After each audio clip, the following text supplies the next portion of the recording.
There we go. All ready to go? Yes. All ready to go. And I'll hand it over to Nina. Okay, Nina. Good, sweetheart. Hello, Venerable Robina. Hello, everyone. Hello, sweetheart. Happy to see you all. Thank you. Thank you. We are happy to see you too, and we are eager to find out how to create masses of positive karma in the next 15 days, Venerable Robina. This is true. We have to be skillful. Talk about it. We can talk about it for sure. It's like learning to know to get the best return on your investment. We're very good at this thinking in our culture. We're brilliant at thinking it. But unfortunately, as soon as we come to spiritual, we get a bit kind of holy and weird. And then we think it sounds a bit kind of capitalist. But there are very many ways to think that really help us make the most, you know, how to create virtuous karma. It's just very skillful. It's very wise. It's very practical. We'll talk about it. Okay. So what's the next step? The next step is that we will offer a short mandala together. We'll chant together. Just remember what we're doing. Don't just think we're saying some kind of weird Tibetan prayer. There's meaning to every word, you know. So this one, we're trying to imagine the universe, all the marvelous things. There's something very special about the practice of giving. It's something incredible. It's one of the main bodhisattva practices. But actually, when we understand karma, which is exactly our topic here, I mean, the fact that we even have access to 1 grain of rice, and we've got to understand this, is because of generosity.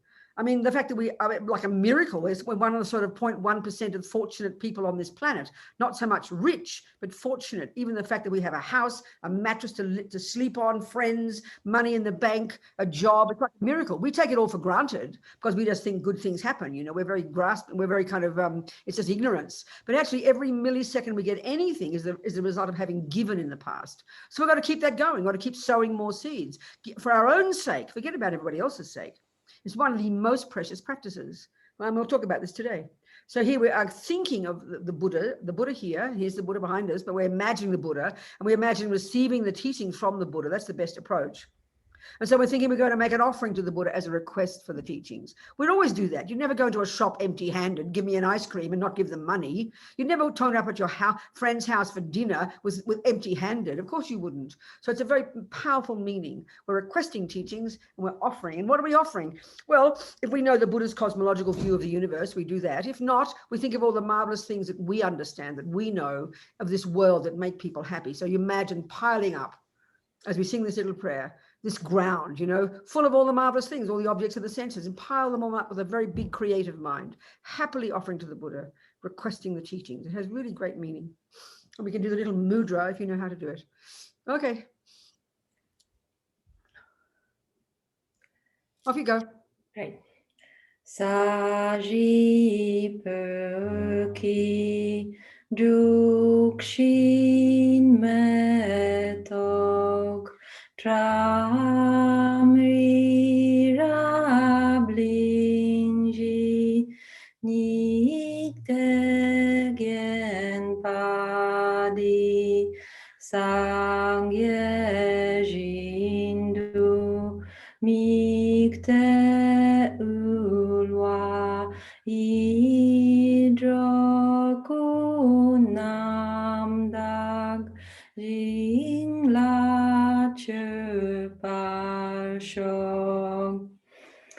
Perfect, pure, holy gurus from the billowing clouds of wisdom and compassion in the sky of the Dharmakaya, please let fall a rain of profound and extensive Dharma upon the receptacle of those to be subdued exactly as they need.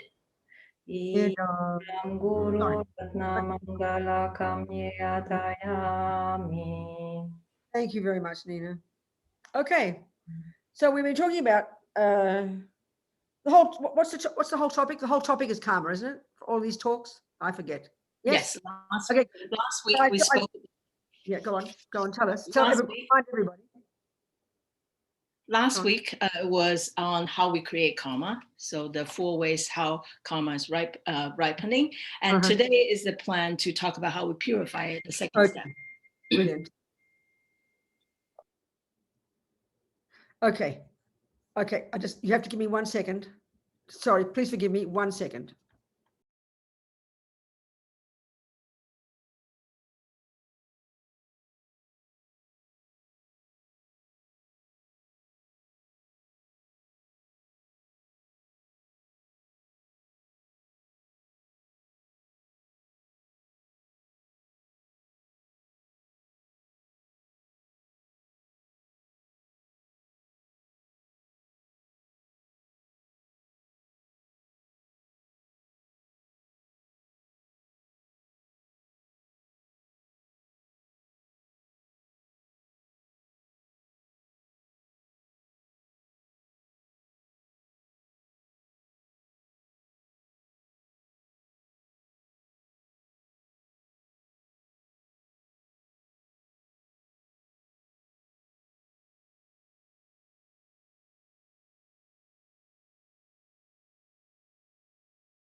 I lost you for a little bit, but now I'm here. Okay. So, yeah, we're going to talk about karma. And why are we going to talk about karma? So that we can develop our amazing potential. Why are we doing that? Well, because it's our natural potential anyway, but so that we can be a benefit to others. When we remove the delusion that separates us from others, when we remove all the self-centeredness and all the nonsense, that we have amazing ability to only benefit others, driven by incredible compassion and wisdom and the power to do it. That's Buddha. So for this reason, we're listening to this advice here. Sangye chadang soke chognam la jancho badu dagni kyap suchi dagi chunyen gipa sonam ki drola penche sangye drupa shog sangye chadang soke chognam la jancho badu dagni kyap suchi dagi chunyen gipa sonam ki drola penche sangye drupa shog. So until we are enlightened, we are going to rely upon the Buddha, the Dharma, and the Sangha. And by the virtuous karma that we create from listening to these teachings, we're going to become a Buddha so we can be of benefit to all sentient beings. All right. Thank you, darling. Okay.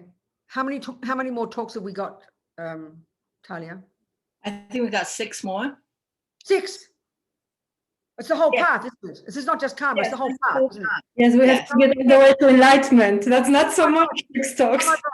Okay. I forgot. I forget every time because I have all these others in between and I forget what I say where, you know, I don't keep notes and my memory's going, I suppose, old age. Okay, good. All right. So, okay, overview. Remember, always the overview. As the Lamas do when they teach properly, they teach the first time, then they teach it a second time shorter, and they teach it a third time even shorter. So we'll say it again. So we've started on this path. We need to understand the mind because the potential we've got is to become a Buddha. So we've got to know what becomes a Buddha. It's the mind. We talked about that. Beginningless, not physical, blah, blah, blah. So then if we've got to become a Buddha, we better have someone show us how to do it. So we need a teacher. Then we think, well, then we do what our teacher gets us to do, which is to start thinking about the preciousness of this amazing life we've got, not take it for granted. And the action point is, I must not waste this precious opportunity. Then we enter into junior school, grade 1, entry level, and then Atisha and Tsongkhapa get us to increase. Their agenda is to increase the sense of wake-up call, not to waste this precious life. And we get to realize, oh my God, I'm going to die. And when? I have no idea. So panic attack, what am I going to do? Well, we get a panic attack and that's good. It's a good panic attack. So the point of the action point is, given that at the time I die, given that my mind is beginningless and endless, given that whatever I think and do and say is driven by this law of karma, driven that whatever I think and do and say that's virtuous ripens as happiness, and everything I think and do and say that's not virtuous ripens as suffering. And guess what? Hey, given that I want happiness and don't want suffering, logical conclusion, I better not. The only thing I can take with me is my virtue. So that's the energy. And then we go to the next point and we increase even more.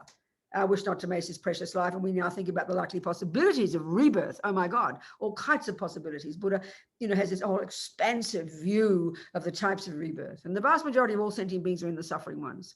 And that just shows how hard it is to practice virtue. It shows how hard it is not to be driven by delusions. We should be very humbled by it, not freaked out, So then we think, well, whom can I turn to, for goodness sake, to give me methods to not have that future suffering when I die, which could be today. Best, as Lama Zopa says, I could die today. And I think logically, guess what? The name of the day, this is really, it's very funny, but it's true. What is the name of the day you die? You never die tomorrow. You never die yesterday. You die today. So you might as well get used to it, because today is always the day, isn't it? So I will die today. Think it. And you get galvanized into action. It's very logical.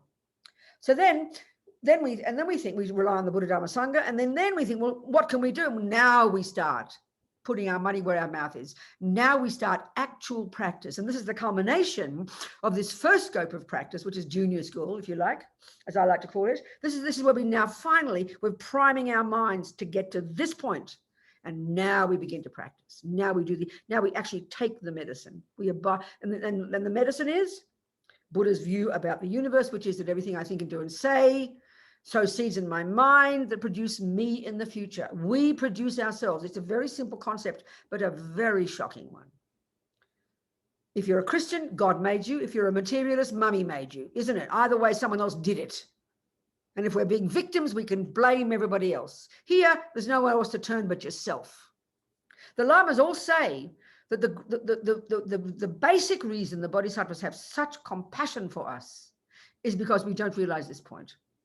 We look around everywhere else in the universe for the happiness and suffering. We spend our lives as victims. The blame is out there. Why am I happy? Look at the chocolate cake. So we jump on the chocolate cake. Why am I suffering? The mean boyfriend. So we want to kill the boyfriend. We spend our entire lives blaming the universe. And this is the function of the victim. Lama Yeshe would call egos the self-pity me. And it sounds very cruel because we all do suffer. We all suffer. Why do we suffer? Buddha's telling us because of our own ridiculous minds and our own painful past actions. We are the creators of ourselves. It's an incredibly subtle view. It's mind-boggling, actually. As His Holiness calls it, it's self-creation. It's an astonishing view. I think it's the most amazing view, you know, because what's the consequence of it? The experiential consequence of this is that, guess what? I am the boss. We are scared to think we're the boss. We love to think everybody else is the boss. That's why we suffer. It's my way of putting it, you know. I mentioned that when I first heard the teachings from Lama Zopa and Lama Yeshe, all my life, in a sense, I've been looking for a way to see the world. First, I was a Christian, a Catholic. I loved God. But interestingly, I never thought of God as my creator. It's very curious. I think I must have been very strongly got a Buddhist view, you know. I love the idea of God is everywhere. And it's the same as the Buddha. The energy of the Buddha is everywhere, you know. I like that. I never thought of God as my creator. Then I became an old hippie, then a radical lefty, then, you know, all this business, all these different methods I tried using, finding a way to understand the world. And then bumped into these lamas and they told me, guess what, Robina, the mind is the point, honey. You are the one. I didn't hear it like that then, but that's the view. This is so amazing, you know. So this is the essence of karma, not to be fearful, not guilt, not blame. I mean, this is how we hear it. You know, just recently there's a post, I mean, people all the time like this, but you know, when we hear it wrongly, it is terrifying. Because this is the irony of ego. Ego is not some big, strong thing. Oh yeah, I'm so important. Ego, the irony of ego is we hate ourselves. The irony of ego is we have guilt and shame and blame. That's ego's function. So there's, you know, somebody I can think of recently who freaked out completely when they heard the teachings on karma, because they were hearing it as the teacher telling them, you are the blame for your suffering. That's how they hear it. Blame. You know, we have this heavy policeman inside us. When we understand karma properly, it's the opposite. It's empowering. We have to hear it like that. So, as we've been talking, the law of karma is the natural law that runs the universe. It is a law within which the universe runs. Without karma, the whole of Buddhism collapses into a heap of nonsense, incoherent nonsense. Honestly, I'm not joking. This is why if you want to have the big picture and want to understand the whole Buddhist view, then we need to study all of these components, you know.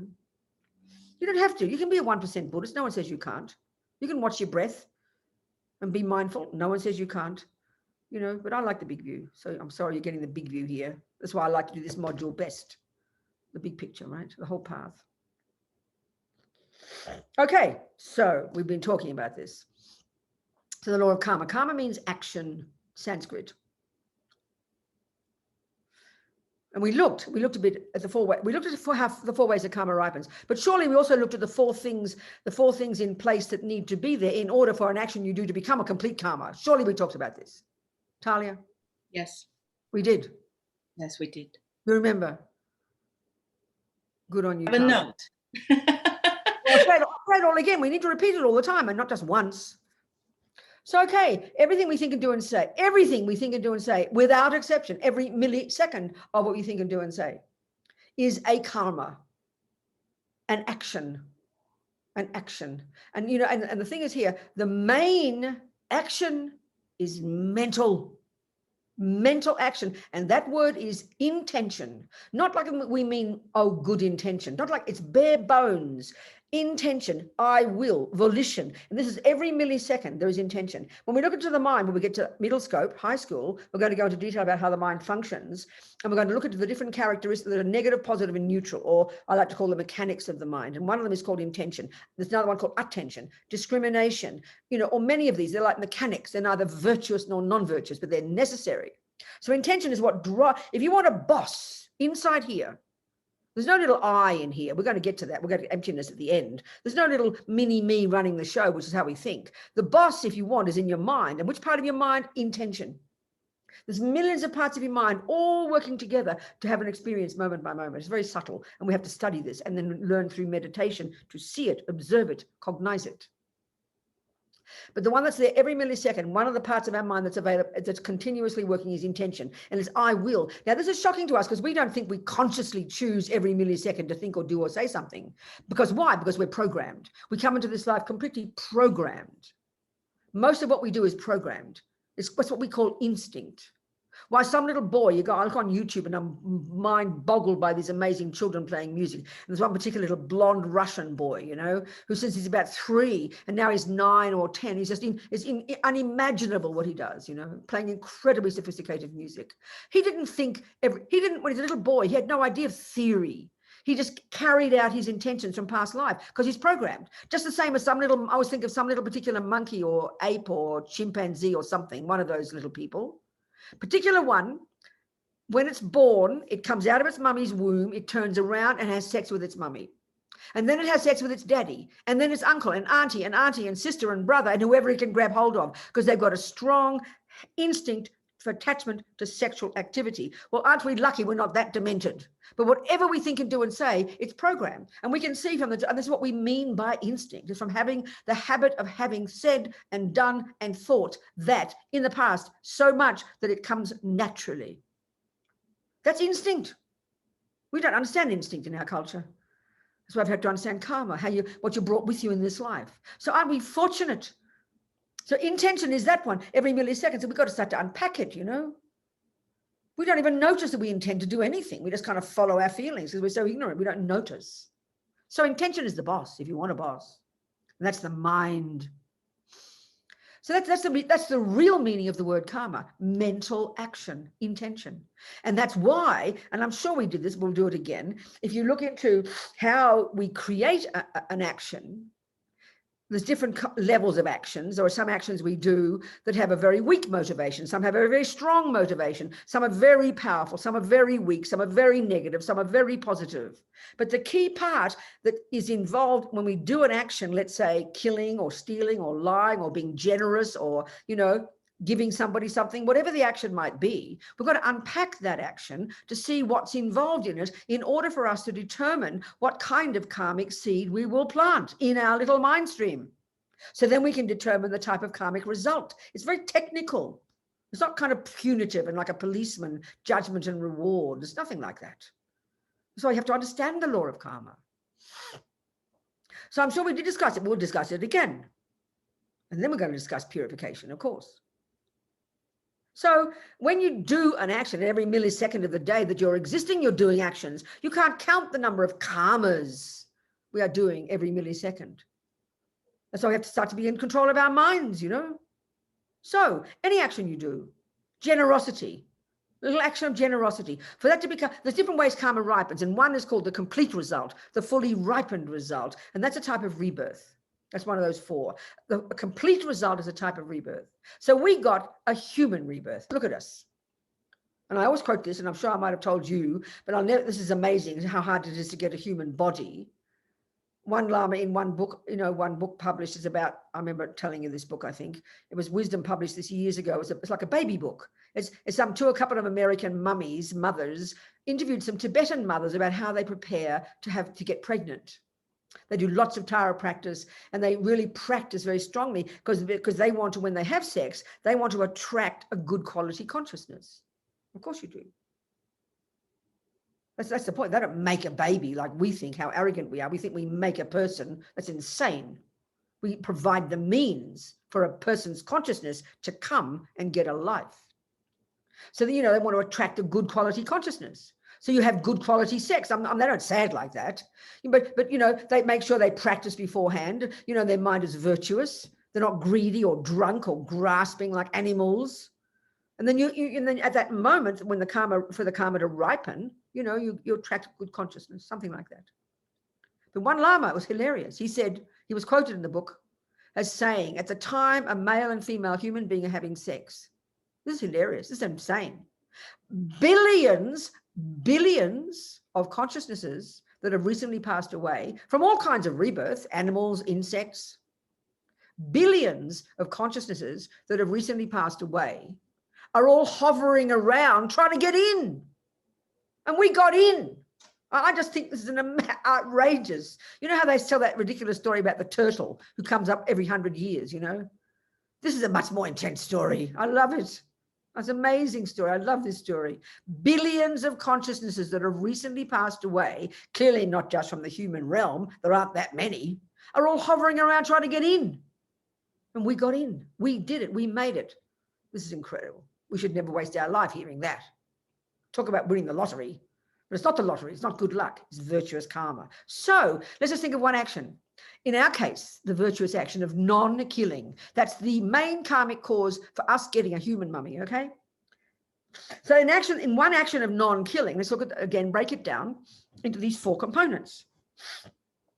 And in order for it to become one of those complete karmic actions, which is to say, when we do the action, for it to drop into the bank vault that's called complete karmic actions, you know, in this case, virtuous ones, it needs to have 4 things in place when you do it. And the first is there got to be, you know, if the action is called non-killing, that obviously applies the presence of a living being, doesn't it? Like a living being, like the mouse in your kitchen, let's say, you know. Or let's say, I mean, a more intense example would be like, say, you're a mummy. I'm not trying to make you feel guilty you've had an abortion. I've had an abortion, but I can think of one person I know who consciously decided not to have an abortion. She consciously decided not to have it. Now, that's incredible. That's an action of non-killing. An action, you see, this is a very interesting point. This is really why karma is so important, and we're going to get into this more deeply. We think of an action as just something you do. Oh, yeah, I did something. No, it's mental. It's got to be mental for a start. So we are sitting here right now, right? Not killing. So it's true we are not killing, but we're not doing an action of not killing. Why not? Because our mind isn't thinking, I will not kill. That's when you create the karma of killing, of non-killing. Well, I will not kill. And that's when you create the karma of killing. I will kill. It's got to be volitional. It's got to be intentional, even if it's instinctive. We're being nice people right now, but we're not creating any virtue of non-killing. And we need in our bank vault, when we die, bucket loads of really delicious, intentional, non-killing karmic seeds in order to get a human body. So this one person I can think of, I mean, when we were all younger, me and some of my sisters said to this person, oh, and she was pregnant, right? 17 in the 1960s. Oh, you must come on, it's easy, have an abortion, have an abortion. She said, no, I don't want an abortion. So she consciously decided not to kill. That's an intentional action of non-killing. Not just not killing because you're being a nice person. No, you've got to understand this. Karma has to be volitional, intentional. We are intentional most of the time, but we don't notice. It's instinctive, you see. When you go to that cake, you think you're not even intending to have the cake. Don't be ridiculous. Intention is driving you to it because it's the habit. When I was a little girl and I'd explode in anger, I didn't think I was sitting, I will now be angry. But the habit was programmed in my mind. And when I didn't get what I wanted, out came the mouth, out anger came. That's still intentional, but it's subtle. That's how deep karma is, you know. So this is what this person, first, in order for that to be a complete action of non-killing, there have to be 4 things in place when she did it. 1, there has to be a person, in this case, a fetus in her womb. That's called a human being. It's not a human being. It's not a viable human being yet, but it's not a human being. It's not a carrot or a dog. It's a person.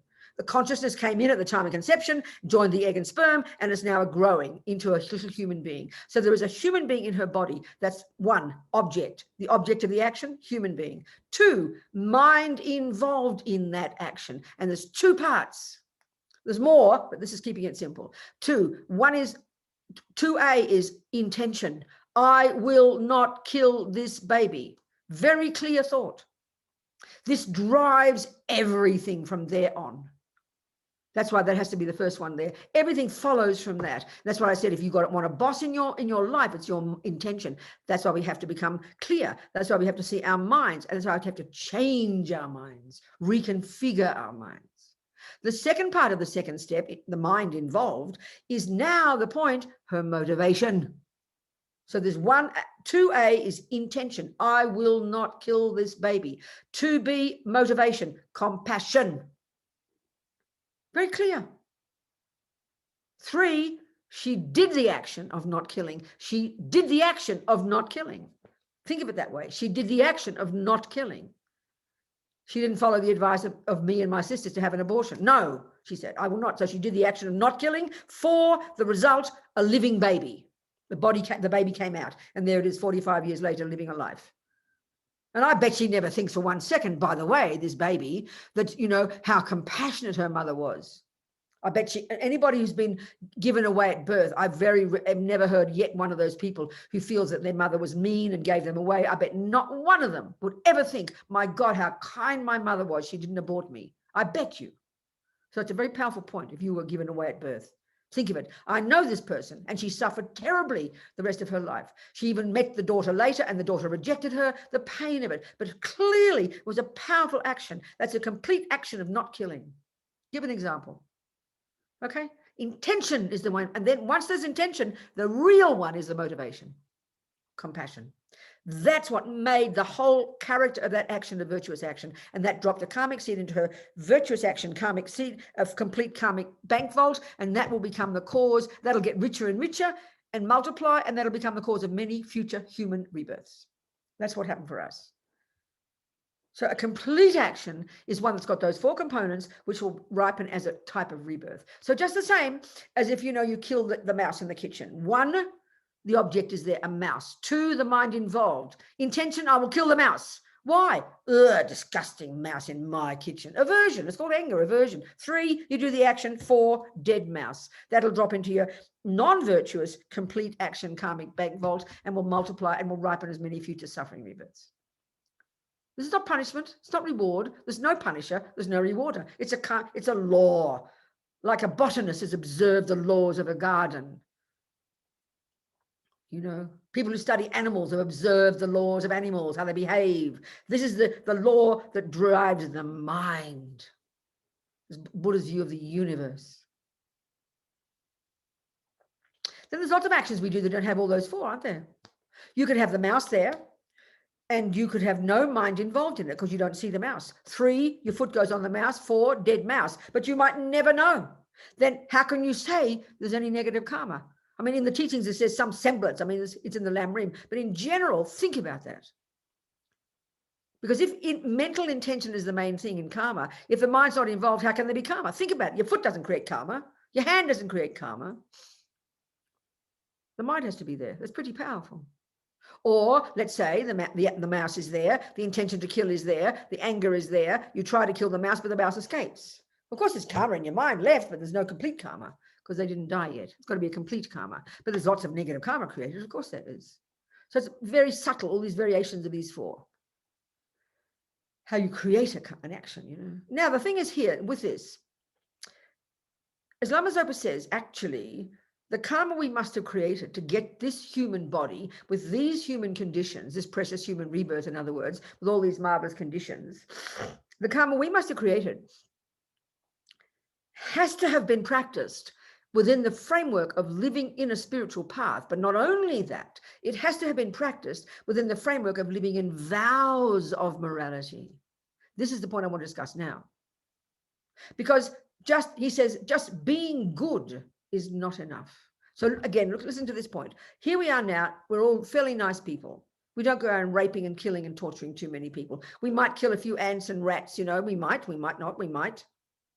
But in general, in other words, in general, we've got a fairly reasonable situation with a fairly good life. And the fact is, we're not like, it's not as if we're living in an environment where you're overcome by rats and cockroaches every day. You've got to survive. You've got to kill, you know. We're living in a war zone. We're not like that. We're living in this luxurious environment, even if we're poor. We don't meet many creatures. I meet a few ants in this house. I've been in Santa Fe in New Mexico for 9 months. It's quite high, fairly dry. And the only creatures besides human and animals and dogs and cats that I have met have been ants. I haven't met a single mosquito. I've been here for a summer and a winter. I haven't met any rats, cockroaches, mice, all those other creatures that eat houses. I have not met one single one. Now that we sort of rest on our laurels. Oh, aren't I a good person? I don't kill. Well, excuse me, there are no sentient beings turning up for me to kill. Now, how come? Because I created the virtuous karma in the past to have such good environment. This is environmental karma where I'm not being attacked every day. That's due to my virtuous karma. So don't rest on my laurels. How arrogant of me. I'm not being a good person. No one's threatening me. But I remember that it's due to my past virtue, because of my non-killing in the past, that I'm not getting threatened by sentient beings. So you don't waste that. But this is the irony of this. It's excellent. Aren't I fortunate? But we rest on our laurels. We get very arrogant. But no, I've got to remember that I need to create bucket loads of crisp, delicious, non-killing karmic seeds, to have plenty of them available in my bank vault. So at the time of my death, there's plenty available in order for one of those to be triggered. So I'll get at least another decent human body, and set up a few more seeds for future ones as well. Why? Because I want to keep practicing Dharma.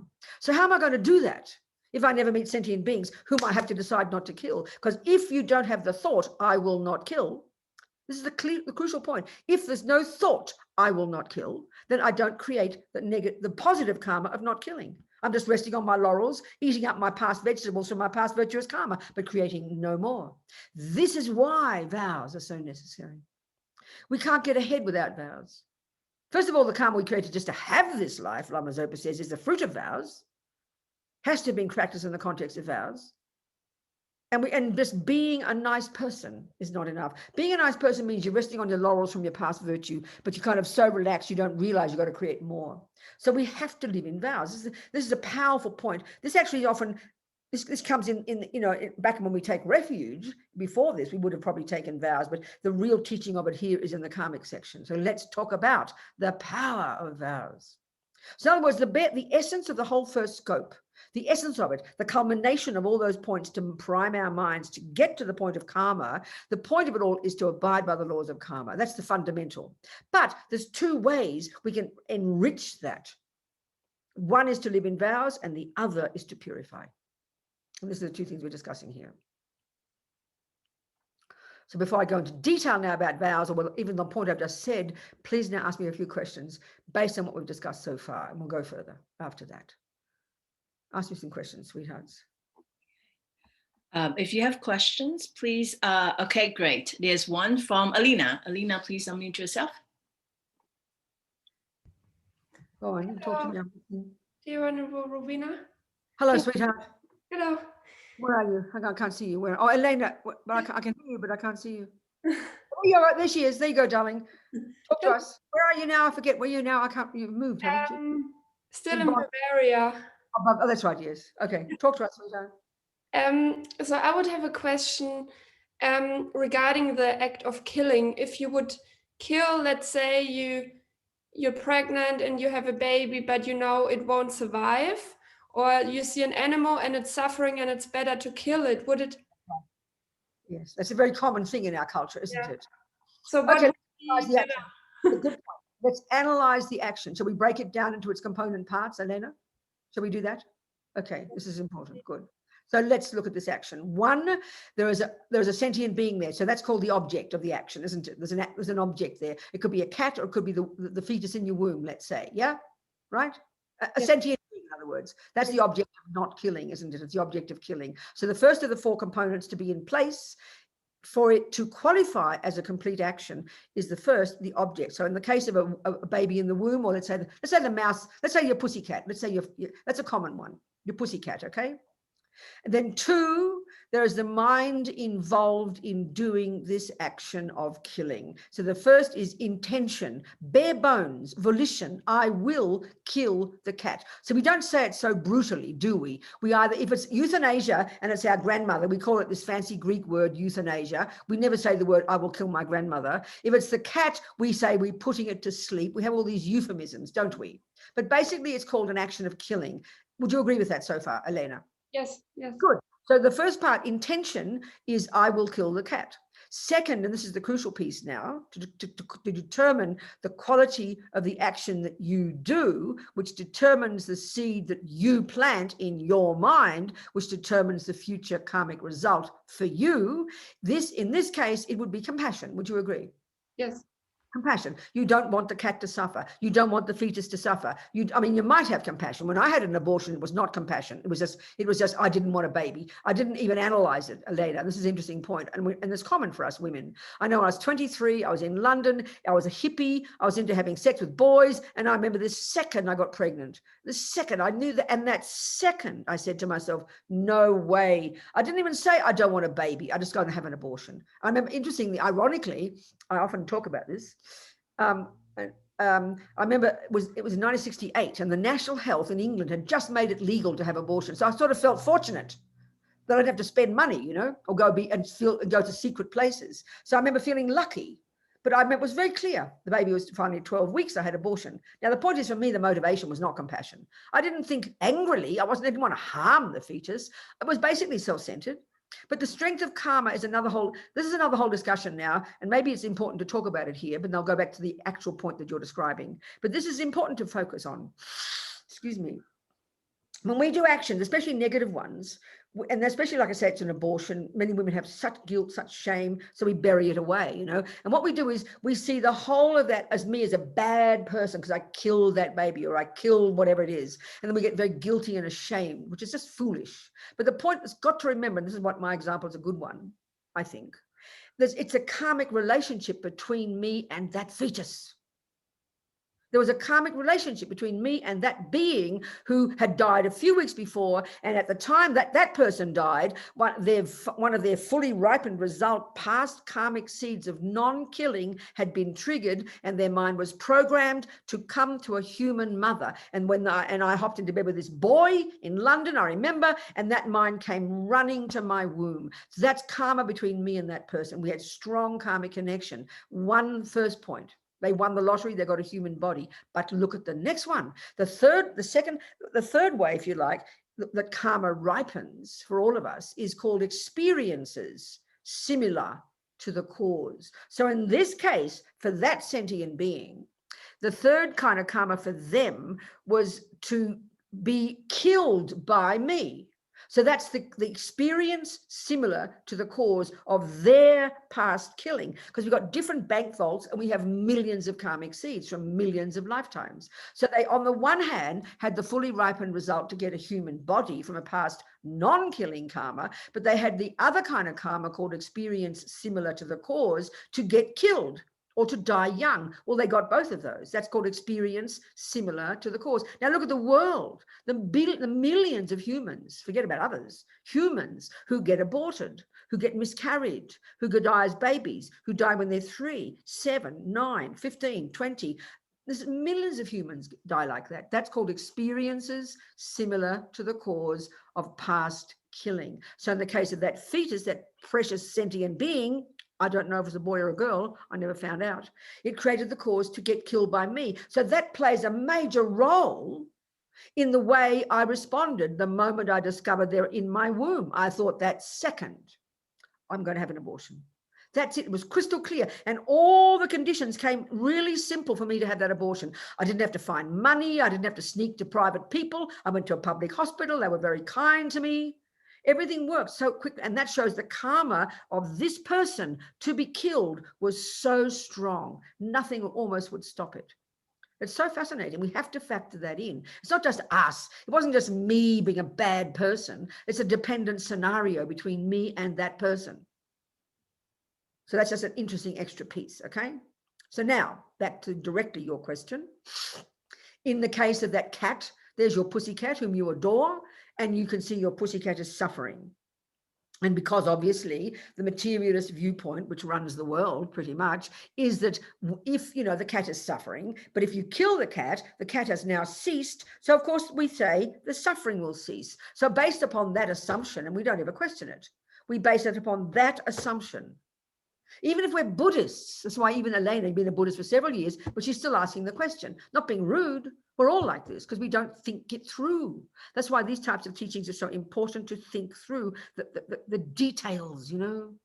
I mean, she's a Buddhist for years and she's still asking the question, not being rude, Elena, you're like everybody else. I understand completely. I haven't thought it through, Petal, so let's think it through. So clearly, you know perfectly well, Elena, that Buddha says the cat's consciousness will continue. So we take that as a hypothesis here. You agree with that hypothesis for now?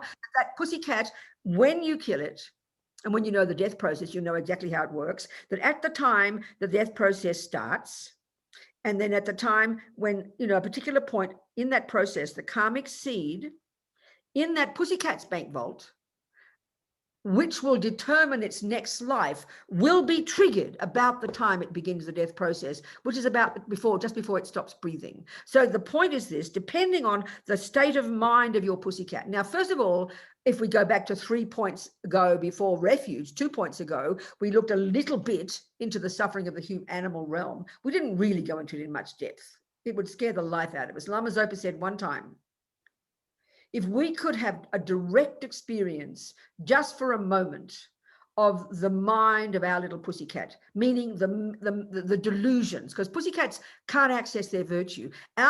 Look how demented humans are. Look how demented we are. Look how we suffer. Look at our craziness. Look at the crazy things we do. Look at our mental suffering, our depression, our anxiety. Look at the mental suffering of ordinary humans, not even the crazies in the mental hospitals. Think about this for a second, Elena. And this is because we have ego grasping, sweetheart, and because we have attachment and aversion. This is why we suffer. Well, pussycats can't access their virtue. That's the tragedy of a human realm. We can't conceive of their mental suffering.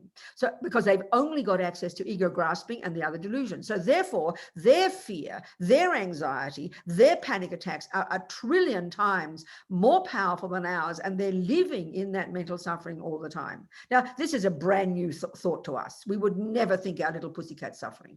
That shows our view of the mind is so different. And Lama Zopa said, if we could just for a moment have a direct experience of the mind of our little pussycat, we would never want to waste another precious life of this human realm, because the suffering will be so unbearable. So now that's an ordinary pussycat. So there it is dying because it's been killed. You can't guarantee. So that, in other words, most humans, Elena, most humans die with fear because they're not prepared, because they haven't thought about impermanence, because haven't got beloved friends next to them navigating this painful experience. Absolutely, most humans die in fear. Therefore, most humans will go to the lower realms because a negative karmic seed will be triggered. So forget the bloody animals, forget the animal. I mean, it's almost impossible for an animal, but it's not impossible. So for just to kill the animal because you have compassion. Now, there's 2 things going on. One is the karma you create based upon what's in your mind. And then there's the other thing, which is the karma for the animal. So we just take the view, oh, well, the animal's dead now, so its suffering has stopped. No, if we're hypothesizing Buddha's view, and we can't prove it until we're clairvoyant, that's why we have to take it as our hypothesis, Buddha's advice, right? So the karma for the animal will be that when you give it the drug, whatever happens, however it looks like it's going to die, and then at that time, the grasping will ripen very powerfully, and it will trigger one of its karmic seeds, which will determine its next life. So the simple point is this: if you can't guarantee that a virtuous karmic seed will be triggered, and that means if you can't guarantee that when it does die, it will take another human body, then it's playing Russian roulette with your mouse, with your cat. It's very simple. It's not mean. It's not judgmental. It's just practical issue. In other words, in daily life, if you haven't got certainty that a particular pill that you give me to help me with my headache, yes, you've got really good compassion, but if you can't be certain that that pill is the right pill, I would rather keep my headache, please. So we all know you would never make a decision just based on feeling compassionate. You've got to have, as Dalai Lama says, compassion is not enough. You need wisdom. But we never factor this in. So it's a practical issue, which doesn't mean then, therefore I let the cat suffer. No, if you read Lama Zopa's book, How to Face Death Without Fear, all his advice is on how to help the cat be happy, be peaceful, be virtuous. You can do so many things to help the cat die a really good death, and then and help it at least as much as you can, do the best you can to give it the conditions to get at least another decent human body. There's so many things we can do that are far better than just running off to the vet. I mean, poor vets these days spend their lives killing. It's so sad, And it's the same with your mother. Of course. So the point is this: from the point of view of your karma, Elena, the motivation that drives our intention to kill, lie, steal, be generous, or whatever, is the key factor that determines the character of the karmic seed you plant in your bank vault. So for you, we can say it's compassion, but of course it's also mixed with attachment and it's mixed with ignorance. But still, you can say you don't create that much negative karma. But you're fine. But what about the pussycat? You've got to ask the question. Well, I wonder if I did actually help the pussycat, and that means did I help it get another decent human body? And you can't say that with certainty. Then you're playing Russian roulette. How arrogant of us! Are you with me? Yes, thank you a lot. So for me, with my abortion, you know, I didn't have much and very negative motivation. I had no wish to harm the baby. It was just so instinctive, which means the karma between me and that fetus was so strong, you know, and I was quite intelligent, but I didn't think of it as a being. I didn't think of it, the word killing, but it suffered. I mean, I had to go back to the hospital because they didn't take the poor baby out properly. So the baby suffered terribly. This is where we're going to get to purification soon. Anyway, so any more questions as a result of all this? Continue asking questions. Yes, Venerable Robina, there's a question, but I think it's related to that, but we can use just a previous one, but we can use a little bit clarification. So how about that not killing the animals? Because if we were to intervene, then the karma of that animal will not be completed and will go to the lower rebirth. I don't understand the question. Say it again, please. Okay, I'll say that again, because so the question itself says, what about the karma of the being that dies? Such as if we put an animal to sleep. Please, Talia, can you give it the right words? Say the words again. What are you going to do to that animal? If you put an animal to death, like if you bring the animal to... I know what it means. It's good to say it. It's called kill the animal. Just let's use proper words, please. We're so ridiculous. If you kill an animal, so go on, what's the question? Yes, if you kill the animals, we've been talking about what happened on our side, but how about the animals' karma? Because the animals then are not being, they don't have a complete karma, like they've been killed. And so... Read the question, darling. Just read the question, Talia. Read the words. What about the karma of the being that dies?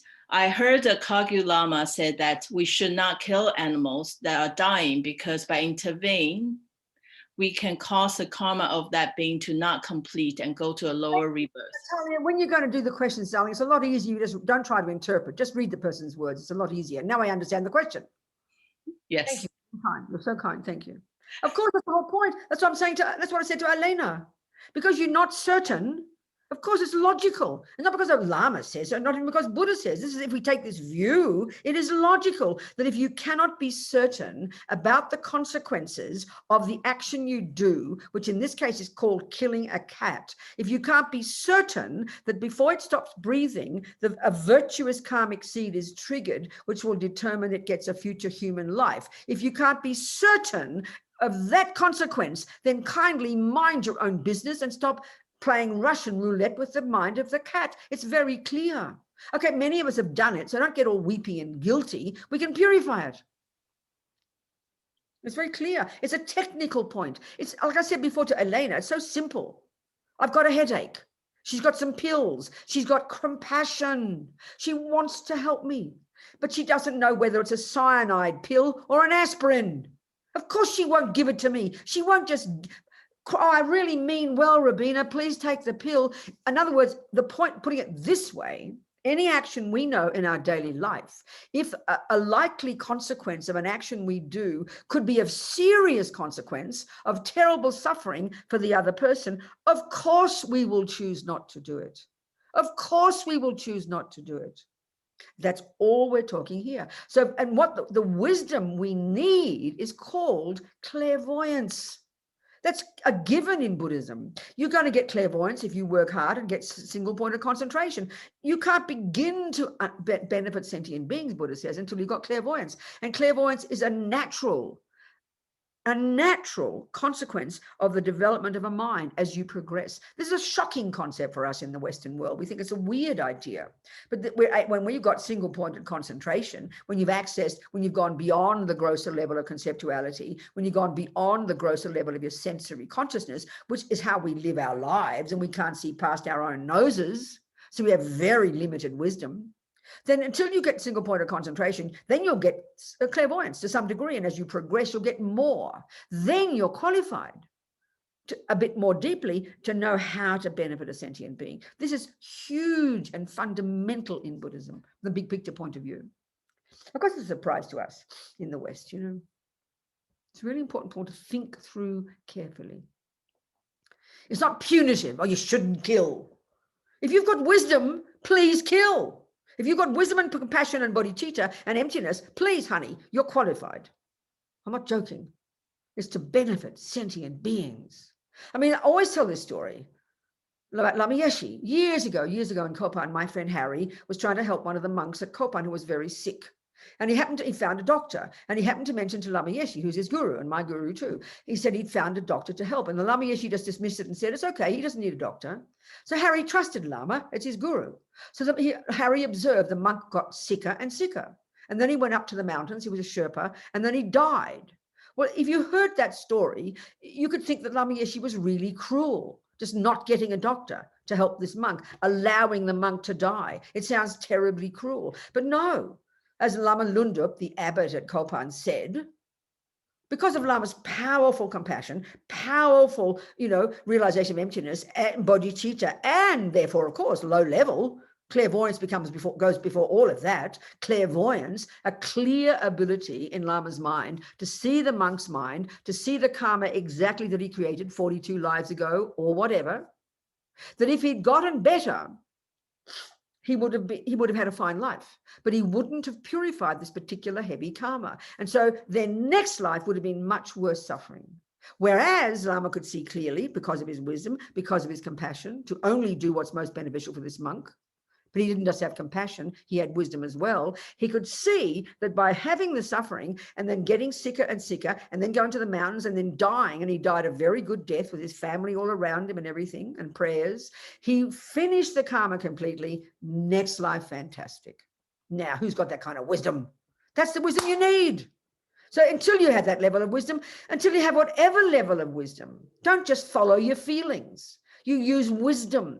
Because this level of wisdom is a heavy duty level of wisdom. But in ordinary life, even the pill example, if there's a likely possibility that I take the wrong pill and get serious suffering, of course Elena would not do it. She's not being cruel by allowing me to have a headache, because she knows she doesn't know that pill will help. That's just a small level, but a similar example of wisdom overriding your compassion.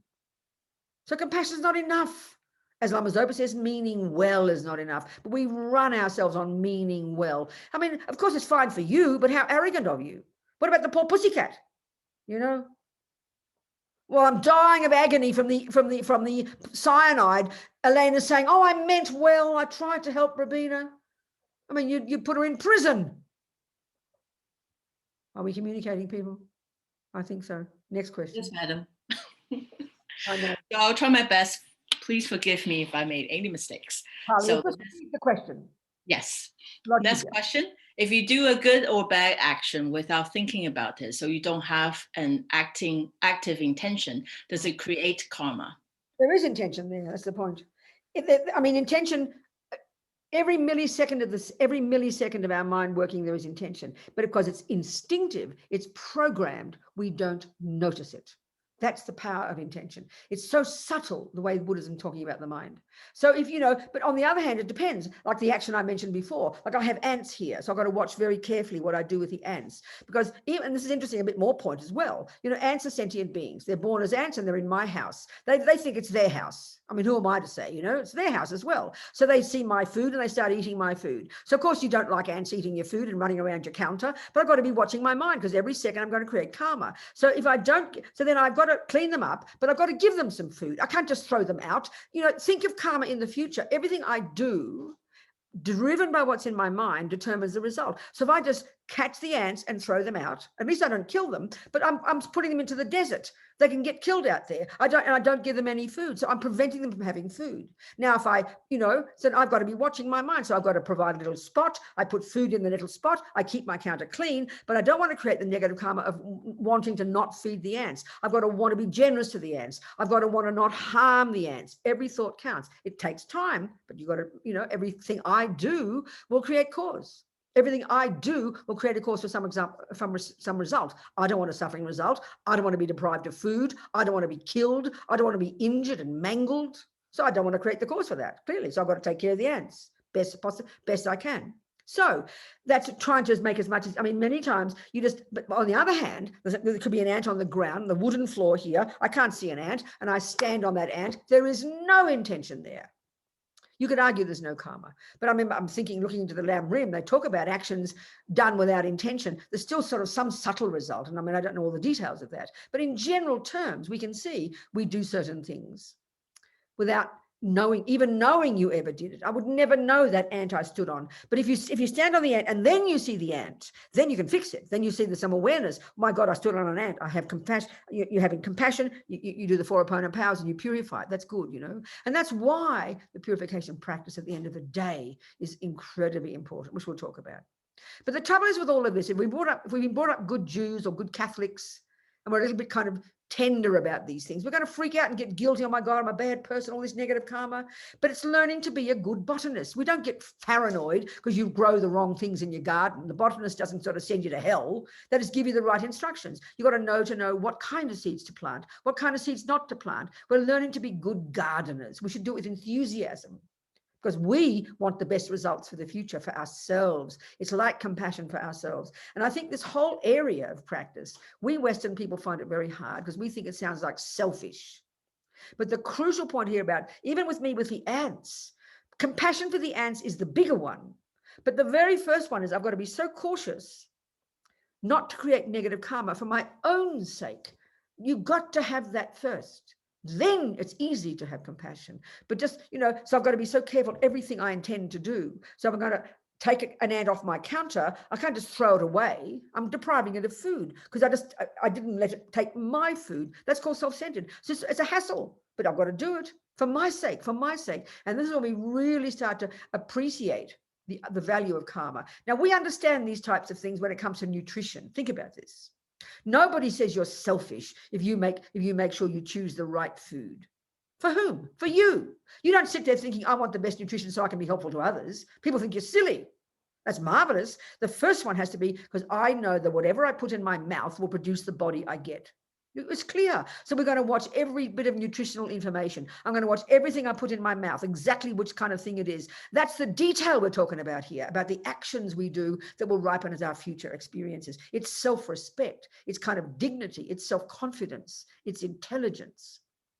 And it should be done with the basis of wishing to benefit myself. Then you can add compassion to it. It's so important. Not to feel guilty and bad. Oh, I'm bad. I did this bad thing. That's ego grasping, having a panic attack, you know. We should delight in the detail like we do in any good thing that we do. If you're a good photographer, if you're a good anything, you deal with the details to get the best result. That's what we're discussing here. It's intelligence, not guilt, not shame, not blame, not I'm bad, none of that rubbish. All that's a function of ego grasping, the root delusion. It's very powerful. Any other questions, Talia? So I'm just going to read out. No more question. I checked with Nancy. Okay, thank you so much. So, any hands up? Anybody else want to say something before I we don't go? see any hand. Let's check. Go on. No question. Anyone? Nothing. Nope. No questions. Let's go to the power of vows. I swear to you, this is why I'm a nun. I promise you. I was cheaper. My clothing budget's $10 a year. That's slightly, when I buy shoes, it adds up being more. But my robes, they probably last me for 5 years. I have one set of robes. One day I forgot I'd put them in the washing machine. So I had my pajamas on. So I had to be a bit late for the teaching. It's perfectly convenient to have one set of robes. Because when I traveled around the world, I had one small handbag. I couldn't take more than one set of robes, you know. But I've got at least 2 pairs of shoes. That's very extravagant. I've got 3 pairs of socks. I've got a cardigan. What else have I got? Never mind. I'm just joking now. Why was I even telling you that? I forgot. I'm so stupid. Raving on here. So anyway, what was I talking about? I forgot. I'm just raved on. Remember, you were talking about the power of the vows. Thank you very much. I forgot. So I was so happy when I heard about vows. It was so delicious, you know. So it's this is the point about vows. It's sort of, you know, it's sort of like, it's a bit like understanding how to get the best return on your investment. And I know that people find that so crass because we like to be all holy when it comes to virtue, religion, you know, sort of all holy. It's just rubbish. This level of clarity about karma, for example, is the intelligence of clarity that you need to choose the right food. And so, you know, the more you're accurate about it. Now, the one about, you know, return on your investment, I find that an incredibly powerful analogy. It's not being crass. It's not being materialistic. Anybody who's got any even a little bit of money, and you put it aside, you know. I mean, okay, I'll give you the example for me, because I had to run the prison project. For me as a nun, what do I need? I don't need much money, you know. As I said to somebody recently, there's only so many massages and cafe lattes I can buy. You know, and I'm not trying to be holy here. It's just the karma I have this life. I've never bothered to have many possessions, you know. It's just how I am in this life. I'm not trying to be holy. It's just the way I am. And it's kind of a relief, really. But I enjoy things. I mean, when I lived in Hong Kong, it was so funny. I lived in Hong Kong for a year or so, and it's super hot in Hong Kong, right? And where I lived, there was no AC while I was working doing some work, I think for Wisdom or publishing, editing, something.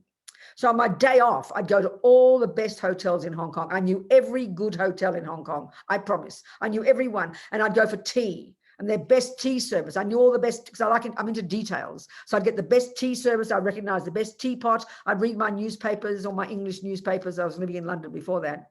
And I was just like heaven. And this AC was heaven. But I knew every hotel, and I was unashamed in completely enjoying these delicious hotels. I knew the best tea service, the best lounges, the ones that had music, and I would completely enjoy. But I didn't want to own the damn thing. What for? But I can enjoy it, offer it. You've got the bodhisattva vow, so you can offer it, you know.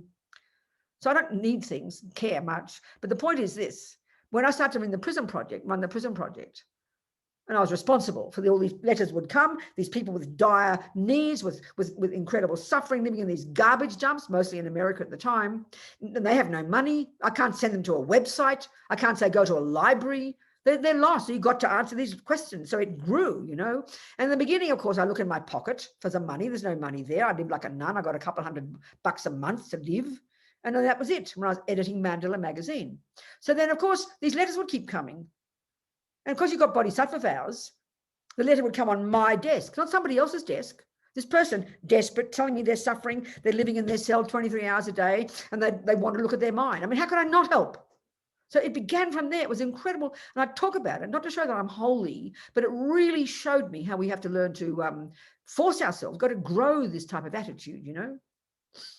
This is the one of learning to see, to understand karma, in learning, using the analogy of running the prison project and wanting the best return on my investments, the best way to get money, etc., as an example of how to live according to karma, wanting it for yourself. I'm not joking, you know. It was so helpful for me. So you had to learn to look at what was most beneficial, to get the most number of books to the most number of prisoners. It's a skillful means. It's intelligence when it comes to ordinary life things. You get the best postage deals. You get the best discounts from the bookstores, from the publishers. Like, for example, Wisdom Publications gave us 80% discount. Snowline gave us 50% discount. You do all your research. You're not being mean. You're not being cruel, you know, not wanting to spend money. I wanted the best return I could to get the most number of books to help the most number of prisoners. That's just logical. Well, karma's like that for yourself. I'm not joking. You've got to want the best return. So, but now, given that most of us aren't great yoginis living up in the mountains, giving up sex, drugs, and rock and roll, which is the best way to practice, the quickest way to get realizations is that.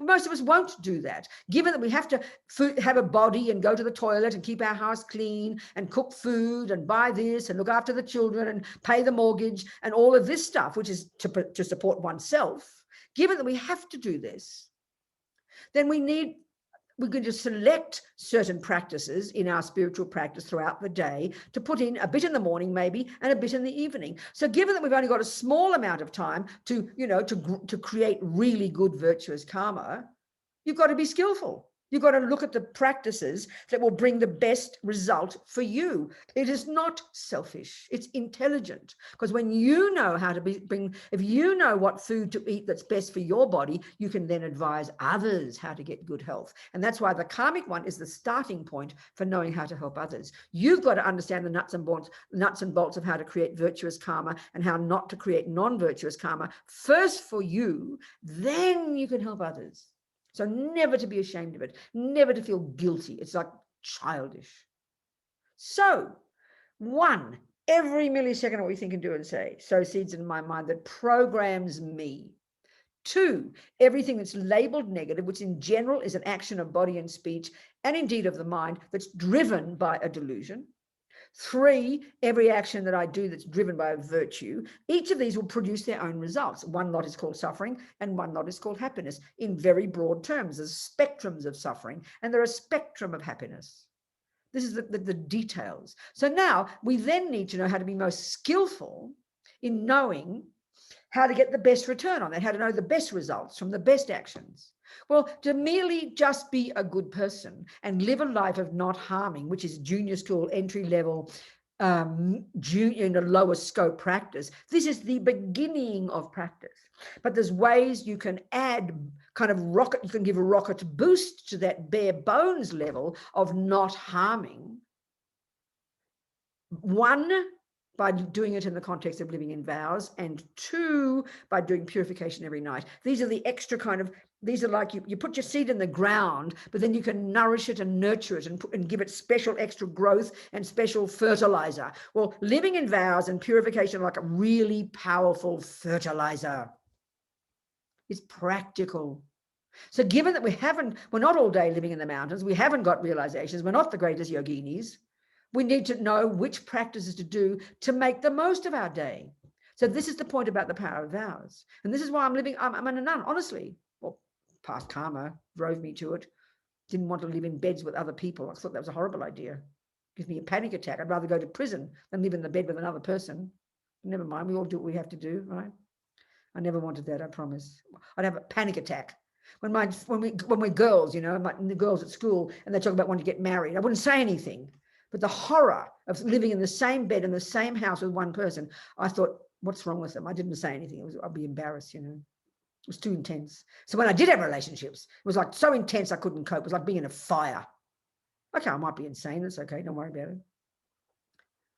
All my life I wanted freedom and truth. So that's what drove me, you know. Anyway, blah, blah. So whatever, we do what we have to do.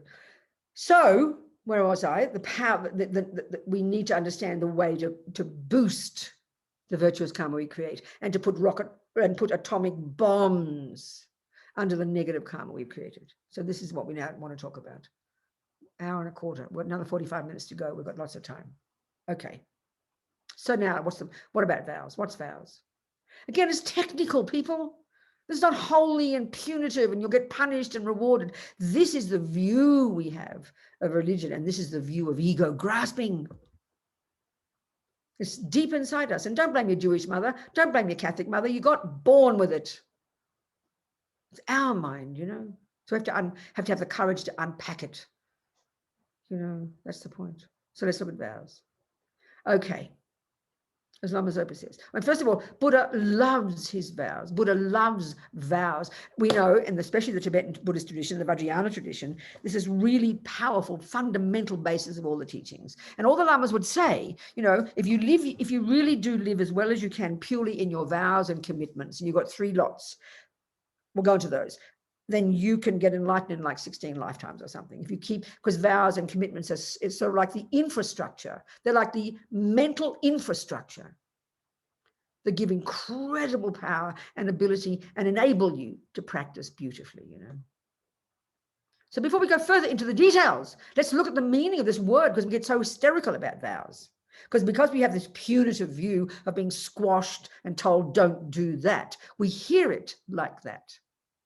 But you think about this, and this is not a joke, it's serious and it's logical and it's evident. Everything we learn to do, if you think about it in this way, when you learn to make a cake, if you write the instructions down, you've got a list of bullet points of things you must do, and there's another list of bullet points of things you must not do. So if you drive a car, think of that one. You never say, oh, I've got all these vows, how to drive a car, oh my God, you know. No, but of course you have.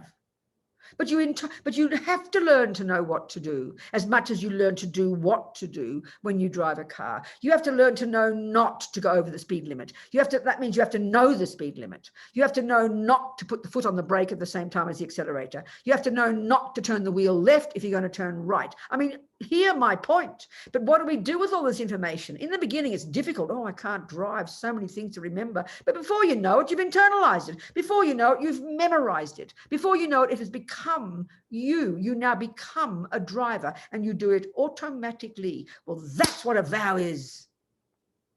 I will not do this. And you say it, but you don't say, oh, I will not turn the wheel left in case and turn and go right because I might get punished. You don't turn the wheel left because you don't want to, if you're going to go right, because you don't want to get killed. It's for your own preservation. That's what the karma is. You don't eat sugar if you're going to get diabetes. You don't look around waiting for God to strike you dead. You don't want the karmic result of diabetes. So you're the boss.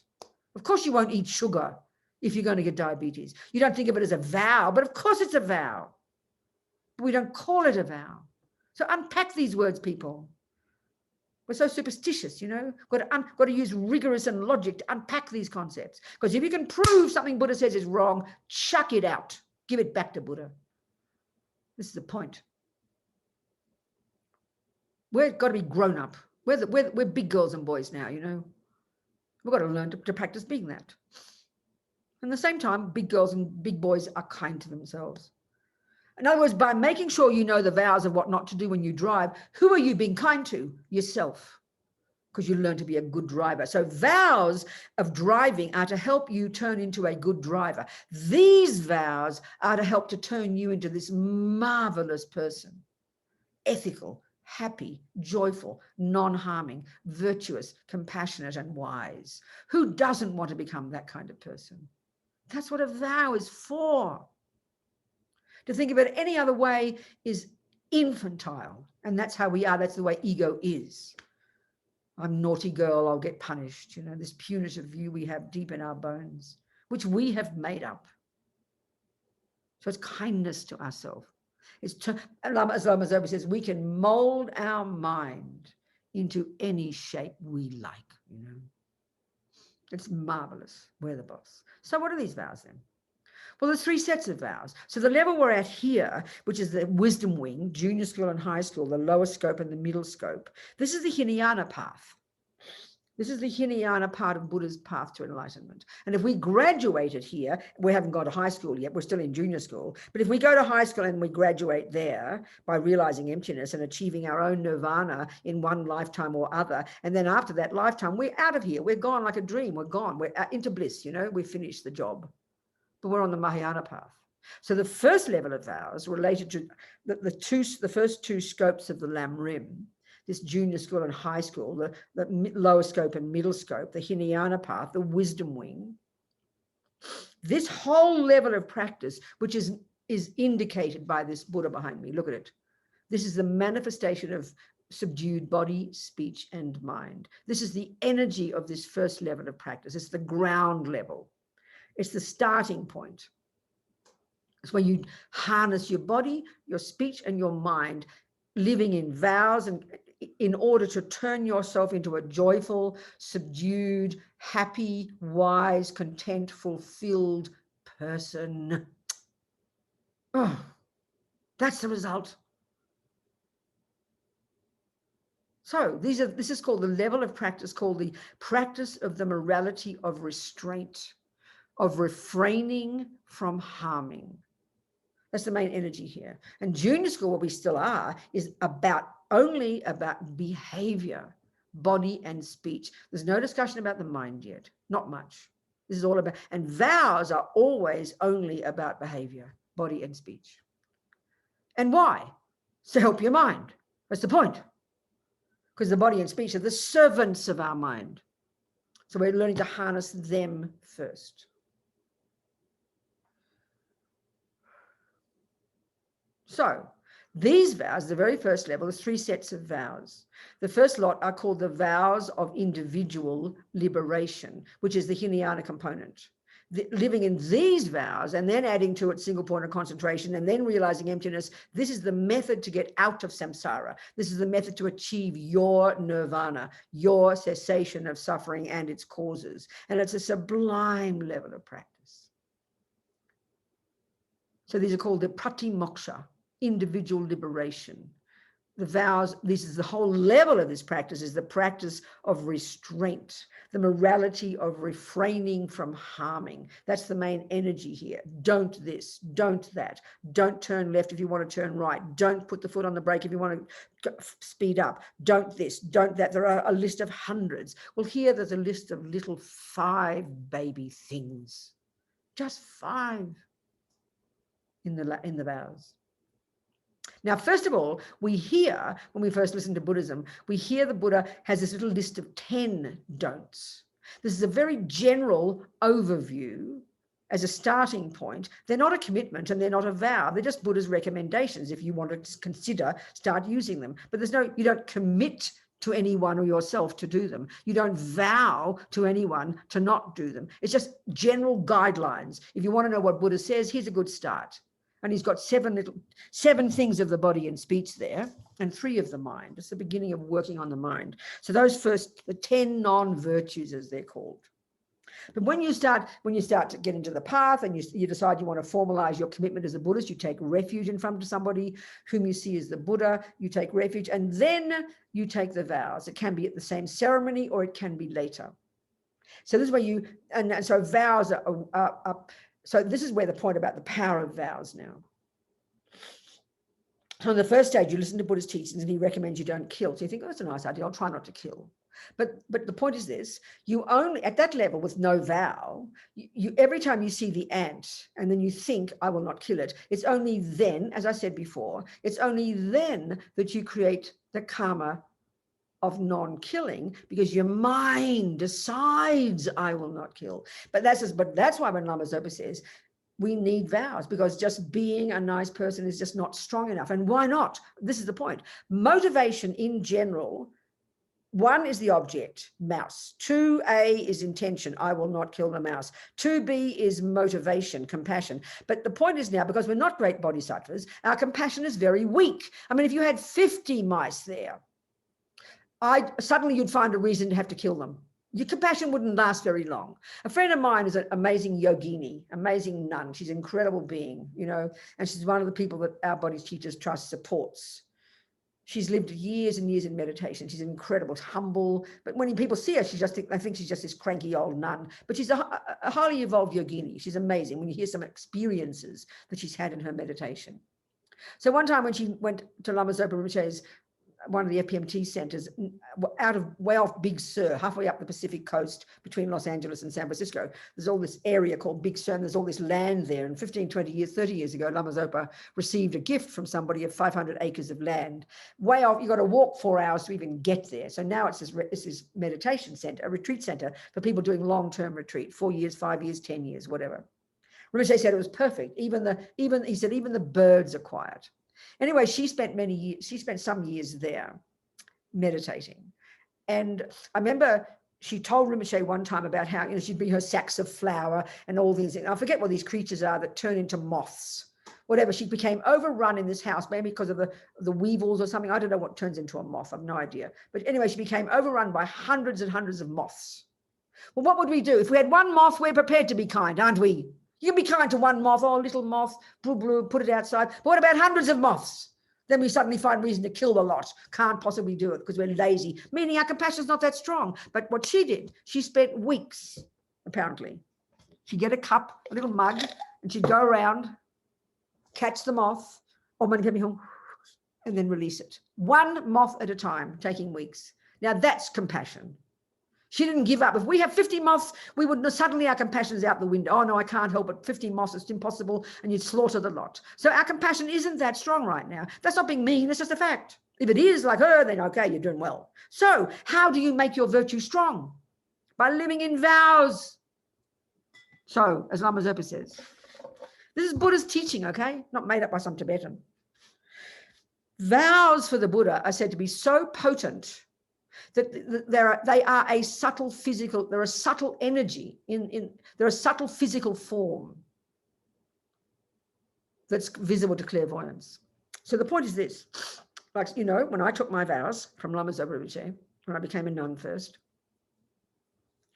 it was at 3 o'clock, I was at Losar, coming up soon. Oh yes, 2 days ago, it was my, what year is it?